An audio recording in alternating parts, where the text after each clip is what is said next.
माँ बाप, मानो तो इन दोनों नामों में ही हमारा पूरा संसार समाया हुआ है।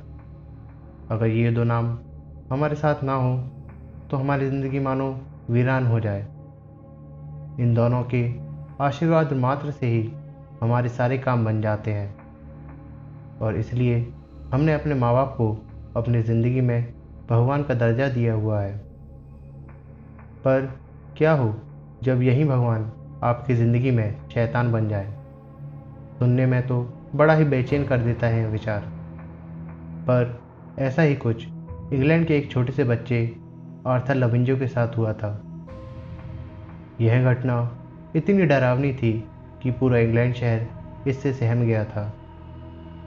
आखिर क्या हुआ था इस छोटे से बच्चे के साथ, जानने के लिए बने रहिए वीडियो के अंत तक। तो यह बात है 4 जनवरी 2014 की, जब इंग्लैंड के वेस्ट मिडलैंड में ओलिविया और थॉमस ह्यूज नामक पति पत्नी के यहाँ एक छोटे से बच्चे आर्थर लविंजो का जन्म होता है।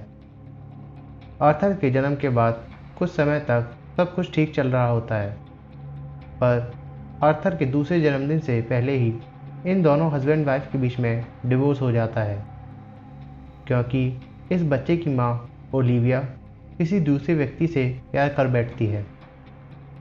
लिहाजा दोनों पति पत्नी अलग अलग हो जाते हैं और कोर्ट आर्थर की कस्टडी आर्थर की माँ ओलिविया को दे देती है।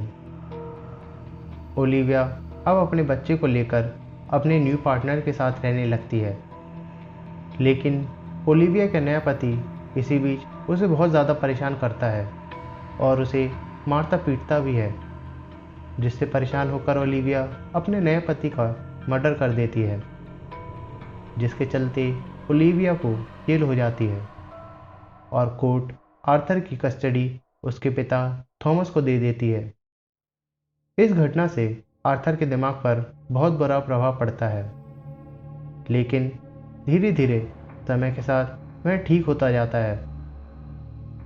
थॉमस अब आर्थर का स्कूल चेंज करवा देता है और उसे उसकी नानी के घर के पास वाले के स्कूल में एडमिशन दिलवा देता है। सब कुछ ठीक चल रहा होता है। फिर समय आता है साल 2019 का, जब थॉमस एक डेटिंग वेबसाइट पर एक लड़की एमा टस्टिन से मिलता है। दोनों के बीच धीरे धीरे बातें होने लगती हैं और यही बातें धीरे धीरे प्यार में बदल जाती हैं, जिसके बाद दोनों एक दूसरे को अपना लाइफ पार्टनर बनाने का फैसला लेते हैं।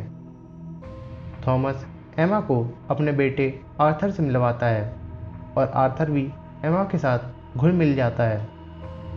वहीं एमा के भी 2 बच्चे होते हैं, एक बेटा और एक बेटी, और एमा अब अपने पार्टनर से अलग हो जाती है।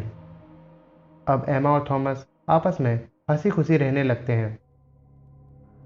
धीरे धीरे आर्थर का समर हॉलिडे भी ख़त्म होने लगता है और वह स्कूल जाने लगता है।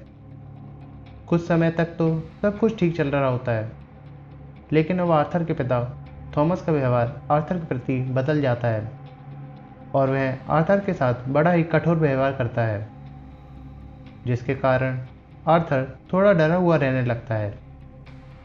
अब कुछ समय बाद आर्थर की टीचर आर्थर के पिता और उसकी नानी के साथ एक मीटिंग रखती है, जिसमें वह उन्हें आर्थर के बदले हुए स्वभाव के बारे में बताती है।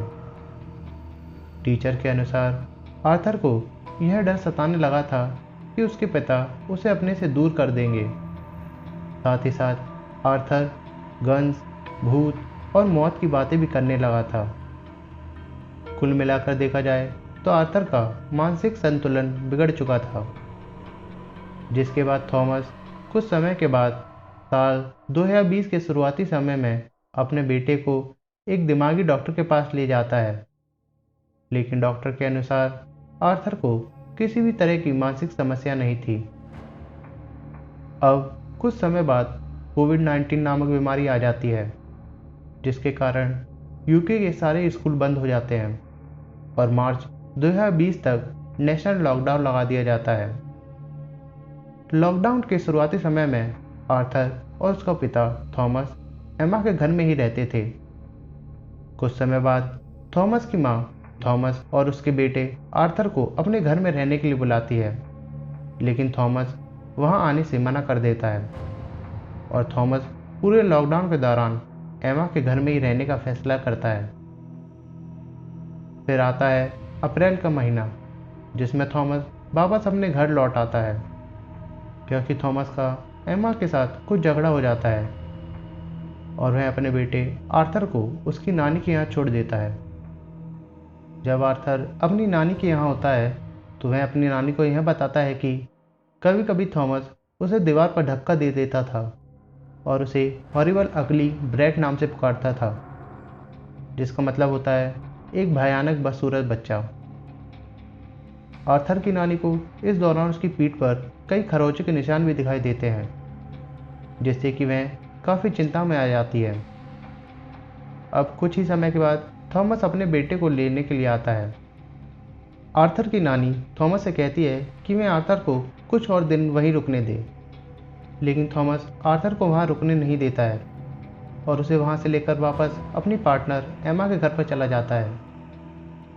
अब आर्थर की नानी को आर्थर की चिंता होने लगती है और वह समझ जाती है कि कुछ न कुछ तो गड़बड़ है, जिसके चलते वह थॉमस की रिपोर्ट एक सोशल ऑर्गेनाइजेशन में करती है।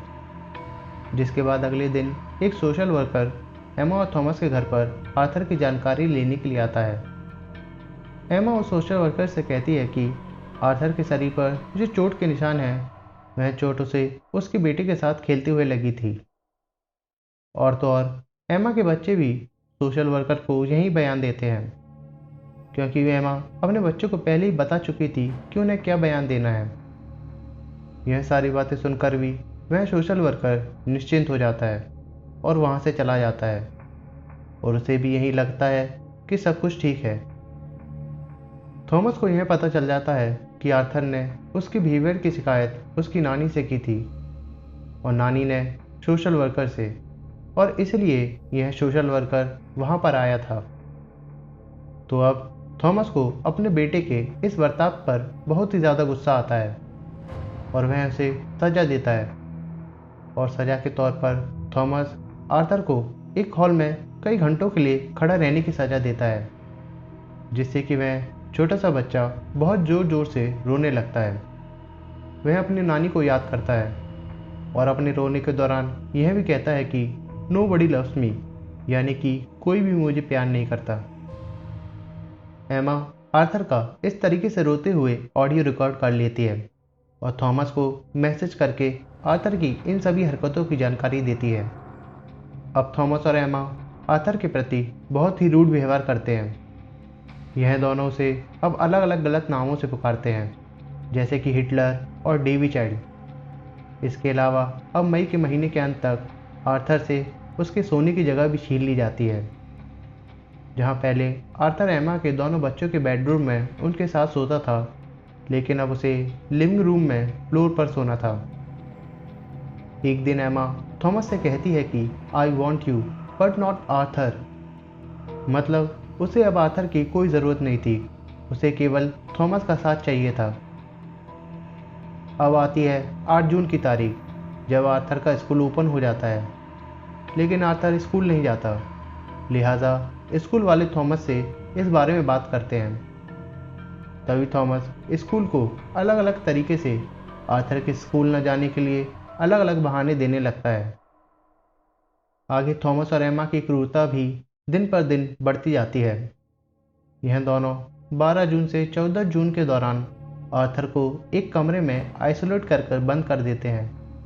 हालांकि आर्थर वहां उस बंद कमरे में जाने के लिए तैयार नहीं था, लेकिन एमा उसे थप्पड़ मार देती है और ज़बरदस्ती वे लोग आर्थर को उस कमरे में बंद कर देते हैं। और इस टाइम पीरियड के दौरान कम से कम आर्थर 35 घंटे तक उस बंद कमरे में रहता है।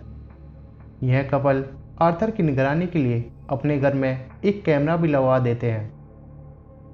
एमा, उसके दोनों बच्चे और थॉमस, यह सभी एक दूसरे कमरे में बड़े ही आराम से अपना खाना और बाकी दूसरी चीज़ें एंजॉय करते हैं, जबकि आर्थर इन सभी चीज़ों से बहुत दूर था। आर्थर के लिए मानो यह सारी चीज़ें एक सपने के समान थी। फिर आता है 15 जून का दिन, जब एमा अपने साथ आर्थर को अपने हेयर ड्रेसर के पास ले जाती है।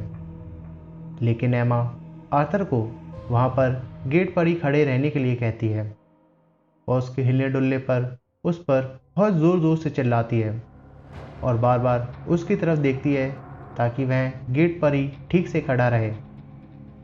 अब 6 घंटे पूरे होने के बाद एमा आर्थर को लेकर वहाँ से निकल जाती है और वापस अपने घर पहुँचती है। अब आर्थर के पैरों में बहुत ज़्यादा दर्द होने लगता है। वह सीधी तरीके से खड़ा भी नहीं हो पा रहा होता है। उसी शाम थॉमस एमा के साथ आर्थर को जान से मार डालने के बारे में सोचता है, क्योंकि धीरे धीरे आर्थर थॉमस और एमा के रास्ते का कांटा बन चुका था।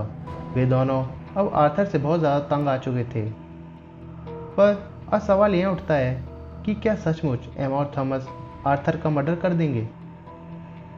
हालांकि एमा और थॉमस अगले ही दिन यानी कि 16 जून को वापस आर्थर को उसी हेयर ड्रेसर के पास ले जाते हैं।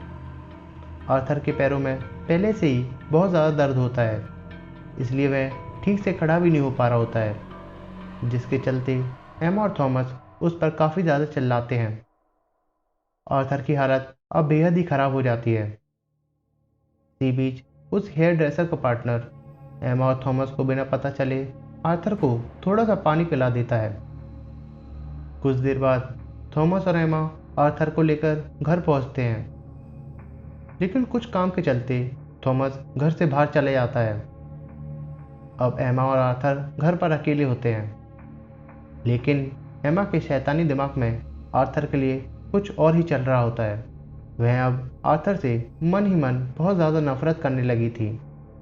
और फिर दोपहर के 2:30 बजे के आसपास एमा लगभग 1 मिनट तक आर्थर का सर पकड़कर दीवार पर मारती रहती है और इसके चलते आर्थर वहीं ज़मीन पर गिर जाता है और आर्थर के सर से खून निकलने लगता है। जिसके बाद एमा इस घटना की जानकारी थॉमस को देती है और फिर वह 12 मिनट के बाद एम्बुलेंस को फ़ोन करती है। आर्थर को एक चिल्ड्रन हॉस्पिटल में ले जाया जाता है। मेडिकल टीम आर्थर को बचाने के लिए अपनी पूरी कोशिश करती है, लेकिन आर्थर सुबह के करीब 1 बजे के आसपास 17 जून को अपना दम तोड़ देता है और अपनी दर्दनाक मौत से भरी ज़िंदगी से हार जाता है। फिर पुलिस हॉस्पिटल पहुंचती है और पूरी घटना की जानकारी लेती है। तभी एमा पुलिस को यह बताती है कि आर्थर की दिमागी हालत ठीक नहीं थी और उसने खुद अपने आप अपना सिर दीवार में दे मारा। मैंने उसे बचाने की कई कोशिश करी, लेकिन उसने मुझे भी लात मार दी। उसके बाद एमा वहीं पर रोने लगती है। लेकिन पुलिस को आर्थर के शरीर पर विभिन्न तरीके के घाव देखकर एमा और थॉमस पर शक जाता है, इसलिए पुलिस उन दोनों को गिरफ्तार कर लेती है। इसके बाद पुलिस घर में लगे सीसीटीवी कैमरे की फुटेज निकालती है। यहाँ तक कि पुलिस एमा और थॉमस के फ़ोन और उनके हर एक मैसेज, फ़ोटो और ऑडियो को देखती है। पुलिस को यह सभी जानकारी काफ़ी थी, जिसके आधार पर पुलिस उन्हें कोर्ट के सामने पेश कर सके। पोस्टमार्टम रिपोर्ट से पुलिस को यह पता चल जाता है कि 16 जून को आर्थर को ज़बरदस्ती नमक का ओवरडोज दिया गया था और पुलिस को आर्थर के शरीर पर 130 छोटी मोटी चोटों के निशान भी मिलते हैं। यहाँ तक कि आर्थर के ब्रेन में भी इन सभी टॉर्चरों के दौरान कई इंजरी भी हो गई थी। आपको बता दें कि एमा और थॉमस को कोर्ट ने उनके गुनाहों के लिए कड़ी से कड़ी सज़ा सुनाई है। एमा को कोर्ट ने 29 साल की सज़ा सुनाई है, तो वहीं थॉमस को 21 साल की सज़ा सुनाई है, जिसे कोर्ट ने बाद में बदलकर 24 साल कर दिया। आपको बता दें कि इस घटना ने पूरे इंग्लैंड को झकझोर कर रख दिया था और इस घटना से वहाँ के लोग काफ़ी ज़्यादा प्रभावित हुए थे। 4 दिसंबर 2021 को आर्थर के favourite football club Birmingham FC ने आर्थर के नाम पर अपने स्टेडियम में एक एरिया का नाम उसके नाम पर रखा था और मैच शुरू होने से पहले आर्थर को स्टेडियम में मौजूद सभी लोग और सारे फुटबॉल प्लेयर की तरफ से उसे ट्रिब्यूट भी दिया गया था।